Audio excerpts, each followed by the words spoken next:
Hi friends, welcome to Rameshree kitchen.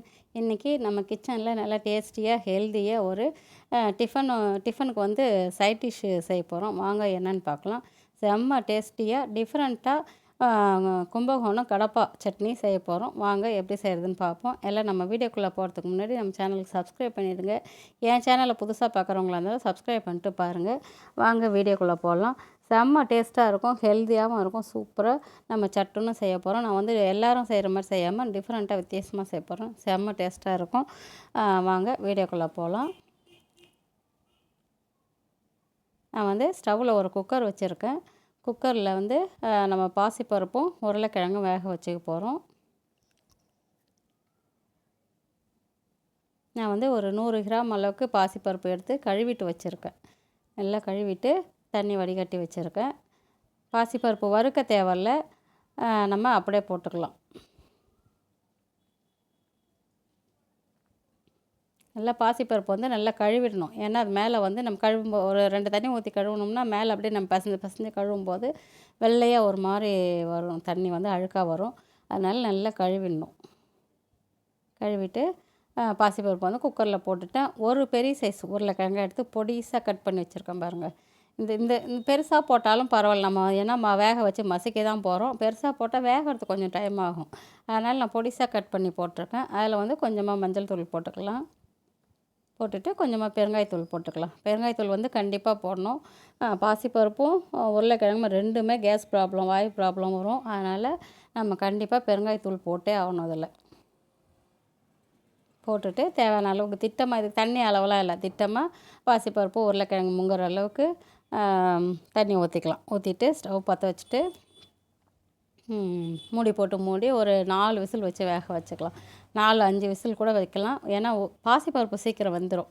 உருளைக்கிழங்கு வேகிறது கொஞ்சம் time எடுக்கும். இருந்தாலும் நான் வந்து பொடிசாக தான் கட் பண்ணி போட்டிருக்கேன். உருளைக்கிழங்கு வந்து பொடிசாக தான் கட் பண்ணி போட்டிருக்கேன். சீக்கிரம் வெந்துடலாம். இருந்தாலும் ஒரு 4 விசில் 4-5 விசில் வேக வச்சுக்கலாம். அது வேகிறதுக்குள்ளே நம்ம ஒரு மசாலா அரைச்சிக்கலாம். இந்த சட்னிக்கு தேவையான ஒரு மசாலா இதுதான் வந்து அந்த சட்னிக்கு நல்ல ஃப்ளேவர், வாசனை கொடுக்குறது. அதுக்கு வந்து நான் தேங்காய் எடுத்து வச்சுருக்கேன் பாருங்கள். ஒரு கால் மூடி தேங்காய் வந்து பல்லாக கீணி வச்சுருக்கேன். ஒரு முழு பூண்டில் அரை பூண்டு எடுத்து இதுக்கு இஞ்சி போடணும். நான் வந்து இஞ்சி போடலை. இஞ்சி போட்டால் அந்த ஃப்ளேவர் எங்களுக்கு பிடிக்கல, அதனால் இஞ்சி போடலை. இஞ்சி போடாமல் வச்சு பாருங்களேன், செம்ம டேஸ்ட்டாக இருக்கும். வந்து ஒரு பச்சை மிளகாய் வந்து அந்த சட்னிக்கு தேவையான அளவு காரத்துக்கு ஒரு 6-7 பச்சை மிளகாய் எடுத்து வச்சுருக்கேன். இதுதான் காரத்துக்கு, பச்சை மிளகாய் காரம் தான், வேறு எதுவும் நம்ம காரத்துக்கு போட போகிறதில்ல. தேங்காய் போட்டுட்டு அதில் ஒரு 2 ஸ்பூன் அளவுக்கு பொட்டுக்கடலை போட்டுட்டு ஒரு 1/2 ஸ்பூன் அளவுக்கு கசகசா, ஒரு 1/2 ஸ்பூன் அளவுக்கு சோம்பு போட்டுக்கலாம். சோம்பு போட்டுட்டு கொஞ்சமாக தண்ணி ஊற்றி நல்லா நைஸாக அரைச்சிட்டு வந்துடலாம். எல்லாத்தையும் ஒன்றா போட்டுட்டு கொஞ்சமாக தண்ணி ஊற்றி நல்லா நைஸாக அரைச்சிக்கணும். நல்லா பேஸ்ட்டு மாதிரி சூப்பராக அரைச்சிட்டு வந்துட்டேன் பாருங்கள். இந்த அளவுக்கு நைஸாக அரைச்சிக்கணும். பருப்பும் உருளைக்கிழங்கும் வேக வச்சோம் இல்லைங்களா, பாசிப்பருப்பும் உருளைக்கிழங்கும் நல்லா சூப்பராக ஒரு 4-5 விசில் வச்சு வேக வச்சுட்டேன். சூப்பராக வெந்துடுச்சு. கரண்டியால் மசிக்க முடிஞ்சால் மசிச்சுக்கோங்க, இல்லைன்னா மற்ற இருந்தால் கூட நம்ம கடைஞ்சிக்கலாம். என்னால் கரண்டியால் மசிக்க முடியல. சில உருளைக்கிழங்குல இந்த ஒரு மாதிரி முரடாக இருக்கும் இல்லைங்களா, என்ன தான் நம்ம வேக வச்சாலும் அவ்வளோ சீக்கிரம் வேகாது, அந்த மாதிரி இருக்கும் இல்லைங்களா. அது மாதிரி என் உருளைக்கிழங்கு, நான் போட்ட உருளைக்கிழங்கு அப்படி இருக்குது. அதனால் நான் வந்து எலக்ட்ரிக் பீட்டர் வச்சு மேஷ் பண்ணிக்க போகிறேன், கடைஞ்சிக்க போகிறேன். உங்கள்கிட்ட அது இல்லைனாலும் பரவாயில்ல, மத்தால் கடைஞ்சிக்கலாம். இல்லைன்னா அந்த கரண்டியால் முடிஞ்ச வரலையும் கொஞ்சம் கலக்கிக்கோங்க. கொஞ்சம் உருளைக்கிழங்கு வந்து 1-2 தெரியணும், சுத்தமாக மசியக்கூடாது. சுத்தமாக மசிஞ்சிட்டால் டேஸ்ட்டும் மாறிடும், குழ குழன்னு ஆகிடும். நமக்கு சட்னி வந்து குழ குழன்னு ஆகிடும். அதனால் 1-2 உருளைக்கிழங்கு தெரியணும். அதனால் நான் லைட்டாக தான் மசிச்சிக்க போகிறேன். பாருங்கள், சூப்பராக மசிச்சிட்டேன். நமக்கு பாசிப்பருப்பு வந்து குழஞ்சி தான் இருக்கும், உருளைக்கிழங்கு தான் கொஞ்சம் மசிக்க முடியலன்னுட்டு நம்ம எலக்ட்ரிக் பீட்டரில் வச்சு மசிச்சுக்கிட்டேன். ஸ்டவ்வில் ஒரு கடாய் வச்சுட்டு எண்ணெய் ஊற்றிக்கலாம். எண்ணெய் சூடானதுக்கப்புறம், எண்ணெய் இதுக்கு ரொம்பலாம் தேவைப்படாது, ஒரு 2 ஸ்பூன் அளவுக்கு எண்ணெய் ஊற்றிருக்கேன். எண்ணெய் ஊற்றிட்டு கடுகு, காஞ்ச மிளகா வந்து வாசனைக்கு தான் போடுறேன் நான். சிலவங்க வந்து காஞ்ச மிளகா போட மாட்டாங்க. நான் வந்து காஞ்ச மிளகா அது ஒரு ஃப்ளேவர், தனி ஃப்ளேவர் கொடுக்கும் அந்த சட்னிக்கு, செம்ம வாசனையாக இருக்கும். காஞ்ச மிளகா 2 போட்டுட்டு கில்லாமல் போட்டிருக்கேன், முழுசாக தான் போட்டிருக்கேன். ஒரு 2 பீஸு ஒரு 4 பீஸு லவங்கமும், 1 பீஸ் பட்டை, ஒரு பிரிஞ்சி இலை போட்டு நல்லா பொரிய விட்டுட்டு, ஒரு வெங்காயம் கட் பண்ணி வச்சுருக்கேன். கொஞ்சமாக கருவேப்பிலை எடுத்து வச்சுருக்கேன். அதையும் போட்டுட்டு தீயாமல் நல்லா கண்ணாடி பதமாக வதக்கிக்கலாம். வெங்காயம் வந்து நல்லா வதங்கணும், ஆனால் தீயக்கூடாது. சூப்பராக வதங்கிடுச்சு பாருங்கள். கலர் மாறாமல் இந்த அளவுக்கு வதக்கிக்கணும்.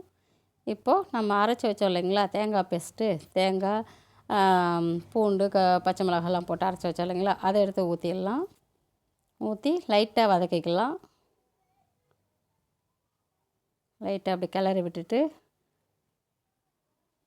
நம்ம பாசிப்பருப்பும் உருளைக்கிழங்கும் கடைஞ்சி வச்சோம் இல்லைங்களா, அதை எடுத்து ஊற்றிக்கலாம். இப்போ இந்த சட்னிக்கு தேவையான சால்ட்டு நான் வந்து ஒரு 2 ஸ்பூன் அளவுக்கு போடுறேன். நம்ம சட்னி எந்த அளவுக்கு செய்கிறோமோ அந்த அளவுக்கு சால்ட்டு போட்டுக்கலாம். உப்பும் காரமும் நம்ம எந்த அளவுக்கு பொருள் டிஷ்ஷு ரெடி பண்ணுறோமோ அந்த அளவுக்கு போட்டுக்கலாம். இதுக்கு அளவுன்னெலாம் இல்லை. சிலவங்க உப்பு நிறையா சாப்பிடுவாங்க, சிலவங்க அரை உப்பு சாப்பிடுவாங்க, கம்மியாக சாப்பிடுவாங்க. அதனால் உப்பு பதம் அவங்கவுங்க டேஸ்ட்டுக்கு ஏற்ற மாதிரி போட்டுக்க வேண்டியது தான். உப்பும் காரமும் உப்பு போட்டுட்டு நம்ம மசிச்சு வச்சோம் இல்லைங்களா, அங்கே பாருங்கள் உருளைக்கிழங்கு வந்து 1, 2 தெரியணும். அந்த மாதிரி நம்ம சாப்பிடும்போது வாயில் தட்டு போடணும், சாப்பிட்றதுக்கு டேஸ்ட்டாக இருக்கும். பருப்புலாம் ஊற்றிட்டு நல்லா கரண்டியால் கலக்கி விட்டுடலாம். இது ரொம்ப கொதித்து வரணும்னு அவசியம் இல்லை. நம்ம வந்து அந்த தேங்காய் பேஸ்ட் அரைச்சோம் இல்லைங்களா, அதையும் வந்து லைட்டாக வதக்கிட்டோம். பருப்பு உருளைக்கிழங்குலாம் கலக்கி ஊற்றிருக்கோம் இல்லைங்களா, அதுவும் வந்து நல்லா வெந்தது தான். அதனால் அதுவும் நல்லா கொதித்து வரணும்னு அவசியம் இல்லை. லைட்டாக ஒரு கொதி வந்தால் போதும். கரண்டியால் ஒரே ஈவனாக கிளறி விட்டுட்டு லைட்டாக ஒரு கொதி வந்ததும் நம்ம கொத்தமல்லி தழை போட்டு இறக்கிடலாம். நல்லா கம கமன்னு வாசனையாக இருக்கும். நீங்கள் இஞ்சி போட்டாலும் வாசனை தான் வரும். நான் வந்து இஞ்சி போடாமல் வச்சுருக்கேன். எங்களுக்கு இந்த ஃப்ளேவர் ரொம்ப பிடிச்சிருச்சு. இஞ்சி போடாமல் அவ்வளோ சூப்பராக இருக்கும். இது ஒரு தனி வாசனையே ஒரு வெறும் பூண்டு மட்டும் போட்டு அரைச்சி சாப்பிட்றது. நீங்கள் உங்களுக்கு இஞ்சி பிடிக்கும்னாலும் போட்டு சாப்பிட்டுக்கோங்க, தப்பில்லை. லைட்டாக ஒரு கொதி வந்துடுச்சு பாருங்கள். இந்த அளவுக்கு வந்தால் போதும். கொத்தமல்லி தழை வந்து கொஞ்சம் தாராளமாகவே பொடிசாக கட் பண்ணி வச்சுருக்கேன்.